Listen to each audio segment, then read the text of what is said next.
भगवान श्री कृष्ण जब माता देवकी और पिता वसुदेव को कंस के चंगुल से छुड़ाने गए तब उनकी उम्र 14 वर्ष थी।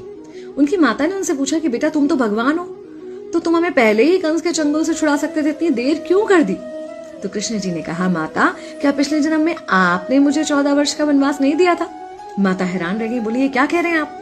तब कृष्ण जी ने बताया कि पिछले जन्म में मैं राम था और आप थी माता कैकेयी और आप ही ने मुझे 14 वर्ष का वनवास दिया था और कर्म फल से कोई नहीं बच सकता माता, इसलिए आपको 14 साल का ये दुख सहना पड़ा। तब आश्चर्यचकित होते हुए माता ने पूछा, तो फिर यशोदा पिछले जन्म में कौन थी? कृष्ण जी ने बताया, वो थी माता कौशल्या, जो 14 साल तक अपने पुत्र से अलग रही थी। उन्होंने उस दुख को सहा था, इसलिए इस जन्म में 14 साल मैं उनके पास रहा और मेरे साथ रहने का, माता और पुत्र के प्रेम का सुख उन्हें मिला। कहने का मतलब यह है कि कर्म फल से ना उस युग में कोई बचा था, ना आज कोई बचेगा। खुद भगवान भी कर्म फल से नहीं